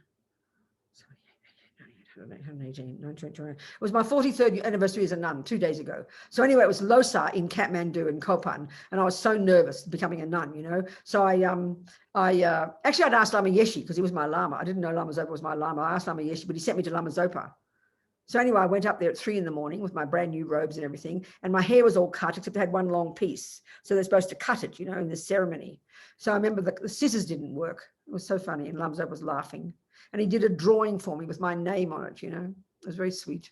Anyway, what I'm saying is, that's what I received the vows from Lama Zopa. The vows, first of all, the first level of vows you take as a nun, and these are all pratimoksha, the same level. Monk and nun vows are that same level as the lay person's vows. They're pratimoksha vows. So I remember taking the vows. So then Lama Zopa Rinpoche had received his vows from his teacher, and he'd received them from his teacher, and he'd received them from his teacher. And you'd think of this. You could have tracked back in an unbroken chain of real human beings holding these vows who got them from the previous one until where would you end up? Buddha. That's pretty tasty. I like that. That's his power source. This is amazing. This is so delicious, you know. This is the meaning of lineage. It's the same with my mother. When she taught me a cake, where'd she get it from? Her mummy. Where'd she get it from? It's an unbroken, that's what real knowledge is. This is knowledge holder, Rigsin, knowledge holder. This is marvelous. It makes a lot of sense. So there I was in front of Lama Zopa Rinpoche, receiving my 8 Rabjung vows, my first set of nuns' vows. He got them from his, and all the way back to the Buddha. So you're plugging into this power source of real human minds in an unbroken chain back to the Buddha himself. I think that's delicious. So Lama Zopa has given me permission to do vows. So then when people do it in front of me, that's what's happening. So it's pretty tasty. I like that. It's marvelous. Real power coming, you know, something. You tune into that. So then the point about the vows, as Lama Zopa says, is this, and this is Buddhist teaching. Again, when you not kill, the only time you create drop a karmic seed into your non-killing bank vault, and you need bucket loads of those at the time you die to ensure that one of them is triggered, so you get at least another human body. You've got to accumulate these seeds. But the way to accumulate 1 billion times more strongly is by living in a vow not to kill. So the moment I received those nuns' vows, but even before that, when I received the lay vows, when I first became a Buddhist, I took lay vows from Lama Yeshe. And I received the lay vows from Lama Yeshe: not kill, not steal, not lie. I think I didn't take the alcoholic one. I was still into marijuana at the time. So the first 4 I took. Pretty sure. Yeah, I did. I still used to smoke dope. So I remember after my first course with Lama Yeshe, a whole bunch of us went off to this place in Queensland, which is now a complete big city, but then it was an empty beach, Sunshine Beach. We spent the week smoking marijuana and swimming. I remember that. So I didn't take that vow, obviously. Anyway, when you receive those vows, suddenly, as Lama Zopa says, the power of vows is such that 24 hours a day that you are keeping them, even without intention, even without motivation. They're in your mind stream. There's subtle physical energy, this powerful vows, 24 hours a day that you are keeping them. You're ticking over virtuous karmic seeds and putting those virtuous karmic seeds of not killing, not stealing, etc., into your bank vault 24 hours a day. Now, that's great. That's definitely getting the best return on your investment. There's a no-brainer. So you can't get ahead without living in vows, basically. But then we go, oh, what if I break it? Oh my God, what if I break my vow? We get so neurotic, mainly because we're afraid of punishment. But excuse me, you don't say, oh, I won't drive a car. What if I turn the wheel left when I really want to go right? Or what if I forget my vow and I put the foot on the accelerator instead of the brake? You don't ever talk like that, because you're a grown-up and you decide the benefit of driving, and you will never do the wrong thing on the car. Maybe you'll get killed. That's something else, because another person kills you. That's something different. But you'll learn to drive the car properly. You'll be programmed to learn to drive the car properly. And you'll think of it all the time, and you'll want to drive the car properly. You will never want to make a mistake. It drives you because you know the benefit of driving a car. So you know the benefit of living in vows. It's so delicious. Billions of karmic seeds you're putting into your bank vault. You're producing the best quality person. It's a no-brainer. That's why I'm a nun. What for? Otherwise, why do I have this funny-looking bald head and $10 clothes and a half an arm showing? That's just the lay vows. To get the bodhisattva vows and the tantric vows, even more amazing. So any questions from that, please?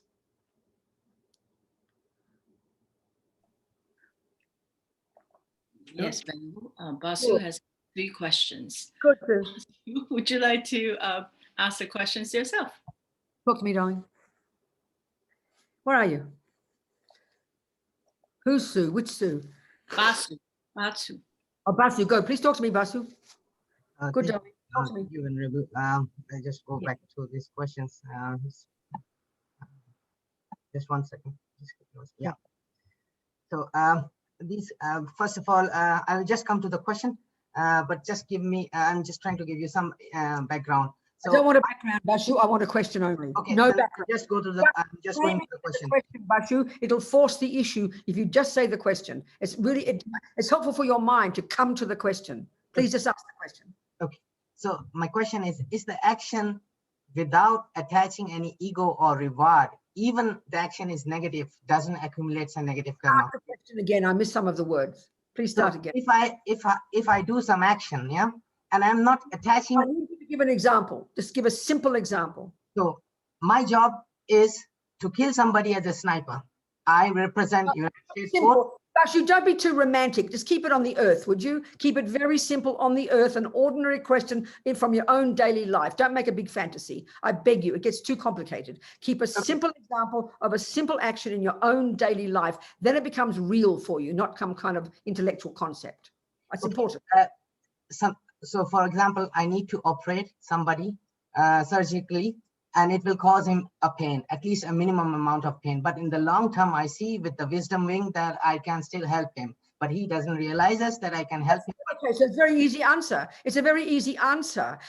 If you know that boy, that monk who was dying and in suffering, he didn't know that Lama Yeshe had the wisdom to make the decision not to give him a doctor. He didn't know that, but he probably trusted Lama, so it was fine. So that's got nothing to do with it. If you know you're trying to cut, a little mouse thinks you're hurting it if you give it an injection. A child will think you're hurting him if you're giving them an injection. But if you're driven by wisdom and compassion, then clearly you're benefiting the other person and you're creating virtuous karma. It's really clear. But this is about a sniper. What was that? I mean, that's a negative action.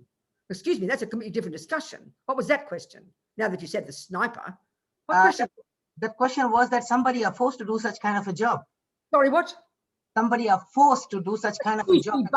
Excuse me, Basu, we are not forced to do anything. We love to blame everybody else. That's exactly the point. Oh, I've got 50 moths. I've got no choice but to kill them. Rubbish. That's lying, Basu. We are in charge of our decisions. So one person, if they create the cause from their own past heavy negative karma to be forced into the army and forced to be a sniper, that can be possible. In some of those Tibetans, for example, were forced by the Chinese communists to kill animals. Well, some of them didn't kill animals and they even gave their own life as a result. So yes, there can be dire situations.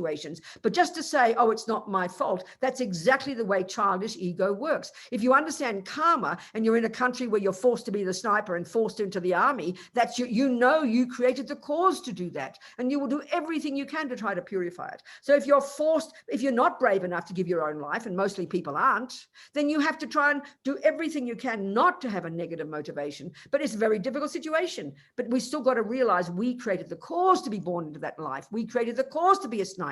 We created the cause to have to kill a goat, but we never just think it's not my fault. That's the child. Okay. Yeah, I completely. In most of our life, Basu, we do not have choices so dire. Yep. Right. Every day we aspire to do what is most beneficial, and in our daily lives and in our decisions we really have the long view in mind. I mean, you look at the politicians in most countries, they're so craven because they're so fearful. I mean, my own personal opinion, what do I know? All these crazy dudes who love Mr. Trump and all this Republican Party so terrified of upsetting those millions of people who adore Mr. Trump, then they're compromising their values. They're compromising every minute. In the end, that can only bring more suffering. And we all know in the world, we admire people who make the tough choices. We admire people who go by ethics. I mean, look at Mr. Gandhi. Everybody admired people like that. Mr. Mandela, everybody admired people who make the tough choices and never feel like victims. Do you understand my point? Yeah, absolutely.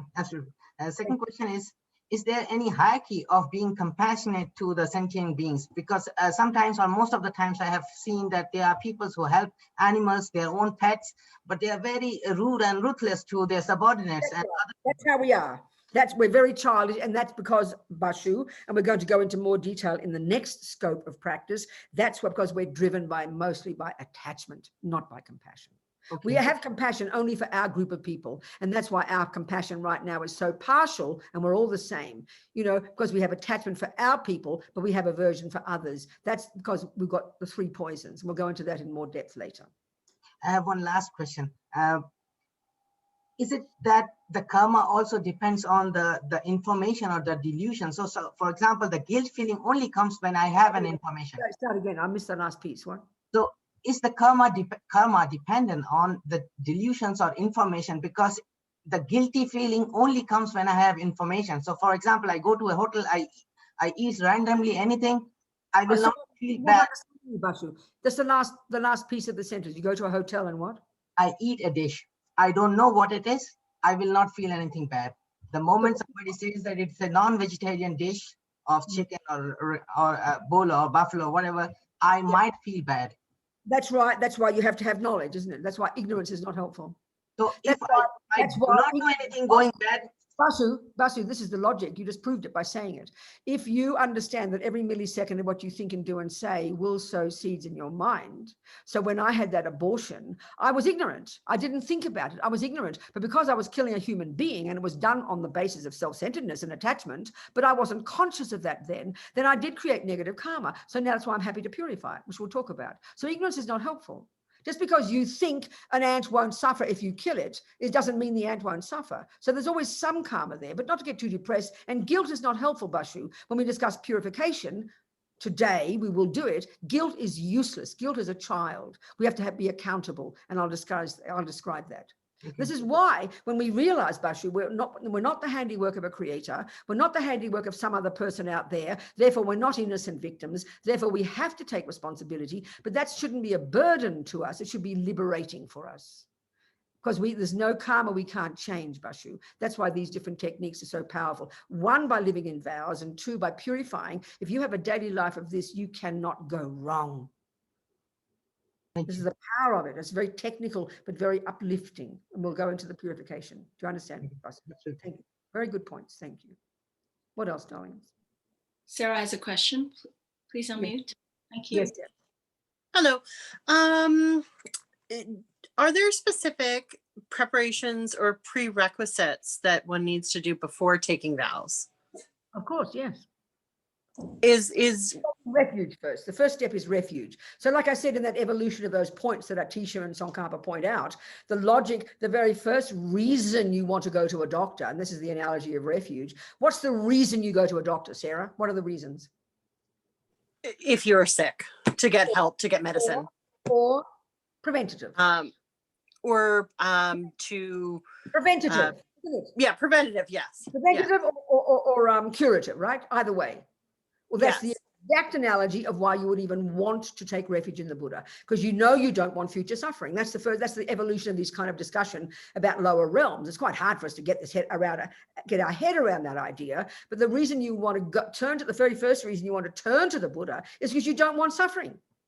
That has to be the first reason. And that means you've got to have some recognition that you've got some semblance of understanding that you not quite know yet why there's suffering, but you know you don't want suffering. So you've got to turn to somebody to rely upon to give you good advice, don't you? That has to be the first step. And then once you formalize that, because you decide you like Buddha's teachings, you've checked up on him, you've checked on his teachings, you like the teachings, you'd like to use Buddhism as a basis for your life, then you formalize that in refuge. And then at the same time, or maybe later, you then go to the next step and you take vows, which increase your capacity to practice. So the fundamental basis for living in vows, that comes from understanding karma, but the very first one, refuge, comes from wishing, I don't want suffering. I've read about the Buddha. He seems like a decent doctor. And then you rely upon the Buddha, and then you start abiding by the practices of karma and purification and vows. Do you understand? That's the evolution. Yes. If one does want to take vows, is there something like a process to that? Yes, of course there is. You take refuge first. And then so you need to request, if you have any teachers, you must request. Okay. Yeah. Thank you. That's it. All right, darling. Next, other questions? Yes, there will be a question from Alona. Please unmute yourself. Yes, darling. Hello, Venerable. Yes, sweetheart. Hello. Hi. How do you feel? I have a question about controlling my speech, the gossip. Yes. Yeah. So I struggle with that. And a few days ago, I said, okay, I'm gonna vow. I'm not gonna gossip. I'm not gonna do this. I'm not gonna go there at all. And then I'm at work, but I created all that. I've done this before. Everybody does it in the whole world. We have no Yeah. control over our speech alone. So what's your question? My question is, now I'm standing and woman talking to me, and I don't want to do this. And it's What's your like I don't What's your know what to. How can I break? If you're playing the piano and you keep playing the wrong note, you're telling me I keep playing the wrong note. So what's the answer? What would you do? Playing the right one. Thank you very much. So you have to keep practicing, baby. It's not complicated. You have to decide. Your mind is the boss. You decide. And this is where the purification practice comes in, which we're going to get to.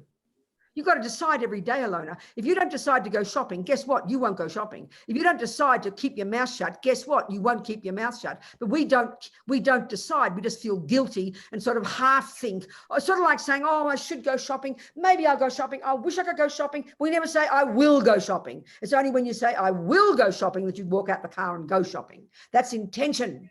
So when we realize this, we begin the process of being in charge of our own minds. And that's where the practice every day and living in vows and the purification comes in. It's a system that's set up to enable us to do this every day. And we'll continue with the purification practice. Do you understand, darling? Yes, thank you. Good. Good. What else? What else? Yes, there's a question from Irina, and I'll read that out. What about the karma of harming yourself, for example, by addictive behaviors? Alcohol, yeah, I understand. Go on. How does it fit in the vows? There's no vows about that. But the point is, the starting point. I mean, there's no vows also, even in the very first level of practice. Buddha's not even asking us. He doesn't say, don't kill yourself, don't stuff yourself with too much cake. But what he's saying is, by saying, this is the interesting point. This is the interesting point. Now get this one. This is what takes us time. When we hear the Buddha say, don't kill, we go, oh God, I better not kill. I'm a bad person. If I kill, I'll get punished. That's how we think. And that's how we hear the instruction. But if we heard Buddha say, don't kill yourself, we'd also hear it in the same way. I'm a bad person. I kill myself. But the thing that we've got to understand is that the reason behind Buddha exhorting us not to kill is because that action will sow a seed in my mind and bring me my future suffering. So whether you kill yourself or kill another, you're harming yourself. That's the key point about karma. We can't hear it this way because we hear it as being punished. We harm ourselves already. Why do you think we have it? I mean, the consequence of even having attachment and anger and jealousy and pride and depression and low self-esteem, which we don't deal with until the second scope, until high school. The consequence of this is we are making ourselves insane. We are harming ourselves. Not to mention other people. But the whole point behind karma is the Buddha exhorts us at least refrain from the heaviest negative action, which is harming others. Why heaviest? Because not only do you harm yourself, you harm others as well.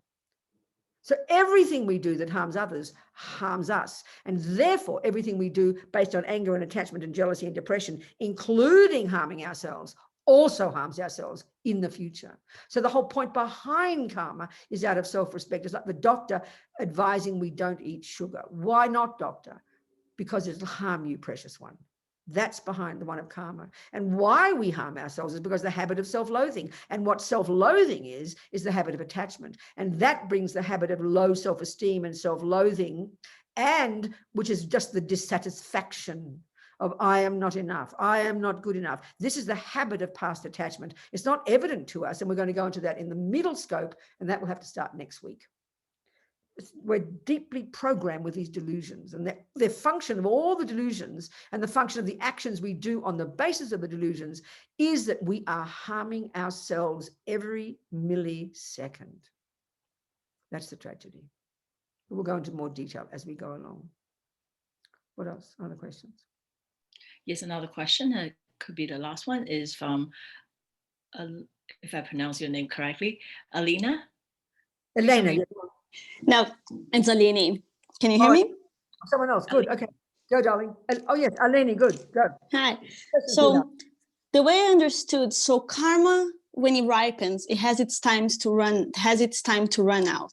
It's like a petrol, certain amount of petrol, certain amount of mileage, that's right. Exactly. And then my question is, what happens if you are stuck in a ripening of bad karma, because that's the one we want to stop, right?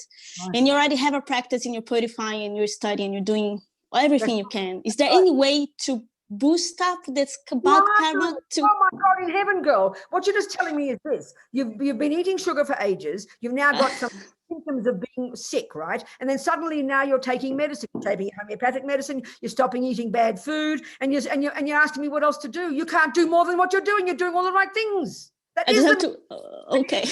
Up the purification practice. If you keep eating more sugar, you increase the suffering. So by living on it, you've got some suffering now because of sugar, okay? So you've got some suffering now because of your past negative karma. But now you're practicing. Now you're doing the 4 opponent powers. Now you're living in vows. You're still experiencing the fruits of it. Your boyfriend's still hitting you, but you're cleaning it up like crazy. You should be so happy, baby. You see Are you seeing my point? I do.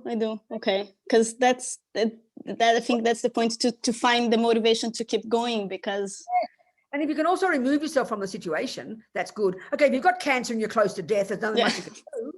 But meanwhile, you keep purifying, because the point is about suffering. You know very well the results, the sick body as a result of eating sugar. If you keep eating sugar, you keep getting worse, right? But as soon as you stop eating sugar, already you're beginning a slow process of purification, aren't you? Yes. Of that sugar. You're not feeding it more. So that's the one of first living in vows. Stop eating more sugar. Then not only that, you do the purification by going on good fasts and eating the good food and putting atomic bombs that increases the healing of the results. That's exactly what vows and purification are. While you to the suffering. And when we understand that, you're happy to have the suffering, because it's the fruit of, it's the dirt coming out. This is a major point. One of my friends, I always quote this story. One of my friends is a monk, serious meditator for 40 years. And after, this is like 20 years ago, he told me, more than that. He said at some point after all these years of retreat, he was having incredible craziness going out of his brain, like mental diabetes, anger and rage, out of control, thought he was going crazy. And he was so distressed and went to Lama Zopa. And Rinpoche laughed and laughed and said, fantastic, the dirt has to come out. The dirt has to come out. I've said to many people on the screen now have heard me say that to them. We've got to know that. Just like if you're going on a diet and you go on a fast, all the gut will come out. You don't think it's a bad sign, it's a good sign. We have to understand it like that. And then be happy, you're purifying. You with me? And yes, and then just to make it clear too, so I tried to understand how the mechanism of karma works. The reason I was asking that is because I thought, the karma I'm creating now, so when I start doing the purification, etc., it's creating the good karma, or I'm planting the seeds for the next lives. Correct? You're putting healing on your stuff now, and you're creating new stuff for the future. It's like double benefit. It's brilliant. And because karma is about action, the moment I start doing this, what's considered a virtuous action that's going to benefit me and then benefit everyone around me, I'm creating ground to then ripen the good karma that I eventually planted in the past. Same analogy of pulling out. There's two things. You've got a garden and it's full of weeds. That's life without suffering now. And then you learn botany, which is karma. And then you realize the very first step, that's what Lama Zopa says, the first action, the first thing, this second is stop sowing more weeds. This is clear, isn't it? So stop killing, stop stealing, stop lying. But the second one is you've got to put atomic bombs under the weeds that haven't yet ripened. And that's purification. You've got these two, and there's no more to do. If you have a life of practice, you live in you do your refuge, you do a bit of practice, you rely on the Buddha, because it keeps connection with the Buddha. You live in your vows perfectly, you purify at the end of every day. There is nothing more. This is ticking all the boxes. You can do it all day if you like, or you can do it 2 hours a day. You do what you can. But these are the techniques to ensure you keep ahead of the game. And grow some patience. That's the biggest one. Yes, that's the biggest one. Okay, thank you. Because attachment's a junkie that wants it all now. That's just not rational. Thank you. Well, listen, it's 10:02 and there's no time to really cover purification, but I can start it, okay? But we're going to cover everything in this next 6 weeks. Don't you worry. So let's start purification now. So again, the summary of the essence of practice in this junior school level. All the practice until now, priming our mind to get to the point where all we want to do is stop suffering, and the method to now stop suffering, having relied upon the Buddha, is to start taking his medicine. And what's the first method to do? Stop sowing more negative seeds. Why not, Buddha? Because petal, they will ripen as your future suffering. And the first level of instructions he gives us is just the general list of 10. They're the broad, kind of the first 7 are related to others, and the last 3, interestingly, are the kind of, I call it this, like the beginnings of working on the grossest level of the 3 main delusions, which we talk about next scope. Then, so this is the first thing. At least you attempt to refrain not to kill, not to take the ungiven. This is the 10. Before you take refuge and before you even take the vows. You refrain from killing, and these underpin all your practice as well. Even though they're not all vows, these still underpin all your practice as you go along, all the way from here to enlightenment. You refrain from taking the life of another, human or other, best you can. You refrain from taking the ungiven, which is a nice Tibetan way of putting stealing. You refrain from, what they call sexual misconduct, which can be very strict or can be very broad, but in general, it's these are all again about behavior. Remember, the body or the speech. These are the body. So you don't use your body based upon sexual attachment to abuse others. You don't rape. You don't cheat on people. It's clear what we do with our body based on sexual attachment. Sexual attachment is so strong for some people. We can see that. The next one, the next 4 is speech, and this is our main one as humans. We mightn't go around raping and killing, I don't think, too many people. We might kill a few ants and roaches.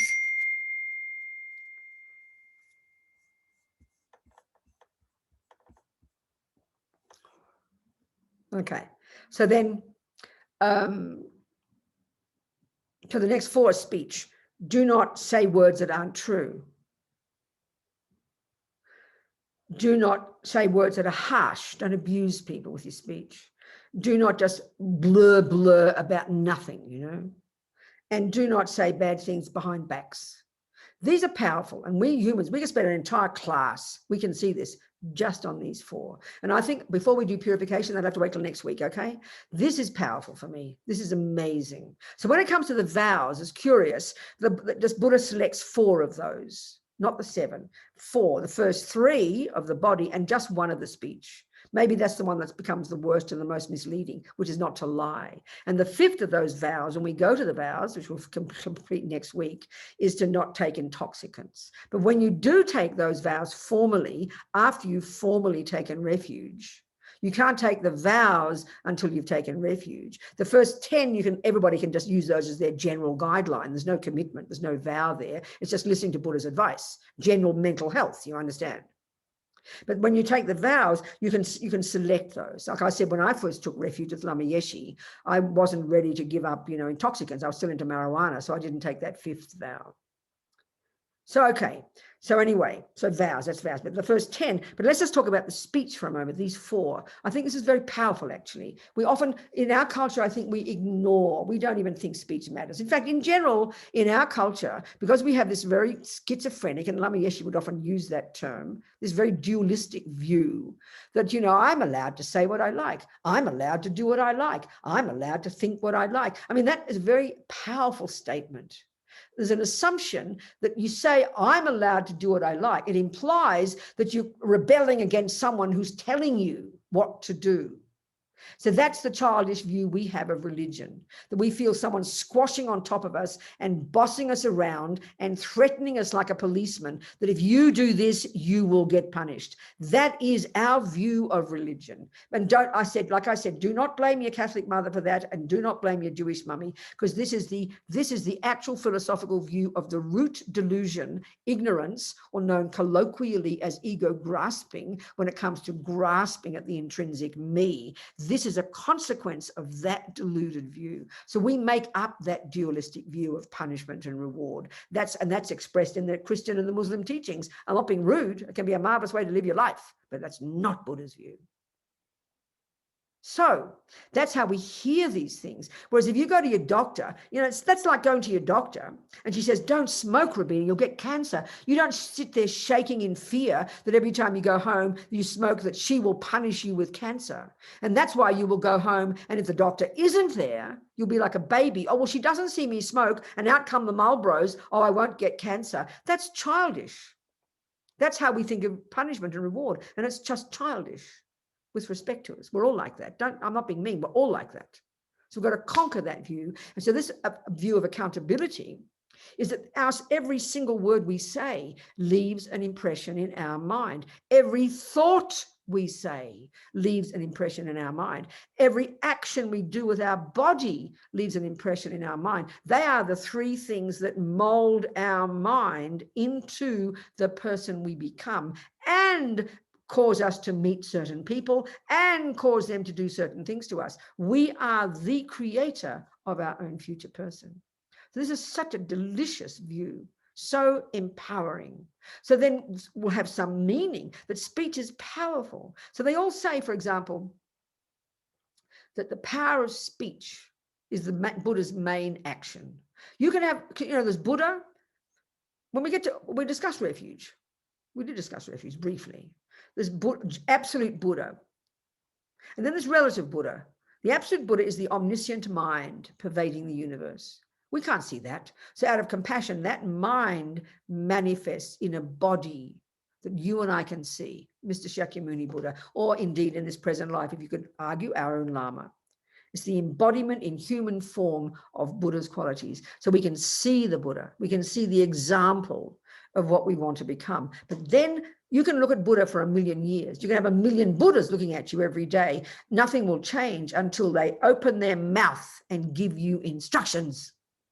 You can have the most divine looking doctor in the universe, but you will not benefit until she opens her mouth and gives you instructions. That's the power of speech. Now, in normal life, forget being a Buddha. We need good speech. Can you think of this? If you've got the karma from past lying, one of the types of karma is called experiences similar to the cause, all actions. This type of karma is called experiences similar to the cause. And this is how we're seen and treated by others. This is where we suffer most. So you're at work and no one believes your words. You're so shocked because you're speaking the truth, but you don't realize that that's the fruit of your past lying to these people, that now they don't believe you. Or people don't value your words. This is a common experience. You're in a meeting, you're the only girl, and all the boys there shouting and yelling, being bossy, and you make a sound out your mouth and they don't even hear you. We know that one. That's the power of gossip. That's sorry, not power. That's the result of just blur, blur. Not this life, past life. So no one values your words. So we have to make our speech powerful. If we want to be bodhisattvas, we've got to have our speech powerful. We want every word we say to be of benefit to people. And we're trying to accomplish lots of things. If you're a boss and you have staff, you want them to like you and to trust your words. But if you've got abusive language karma from past lives of abusing too much, even if you're being sweet to people now, they will think you're being abusive. So we've got to fix our speech. So how do we fix our speech? One is to be silent. Stop gossiping, stop bad-mouthing politicians, stop abusing people, and stop saying words that aren't true. If we really thought of this, we'd hardly open our mouth all day. This is powerful. It is powerful. This is powerful. But we never think of it like this in our culture, It's a huge one, I tell you. And there's a lovely meditation. I'm sure I'll do it with you one day. I meant to. It's called Blessing the Speech. It's so sweet. I do it sometimes when we do Tukta Nobu Ling. We have here in Santa Fe, we have morning meditation at 7 every morning, 30 minutes, express meditation. It's very popular. People love it. Start the day with it. So one time when I lead it, sometimes I do this Blessing the Speech meditation. It's very delicious, very sweet. We might do that. So the speech is huge. And this is Alona's point. Make a decision, Alona, at the beginning of the day that I will not say one bad word today, even just 20 in one day, Alona. Not only with others, but even on your own. I mean, you can be reading your iPad and no one else is around. You're swearing and cursing about the politicians. That's speech. Who do you think you're harming? Yourself. You're weakening your own speech. You're weakening your own mind. You're harming others. It's a profound level of practice.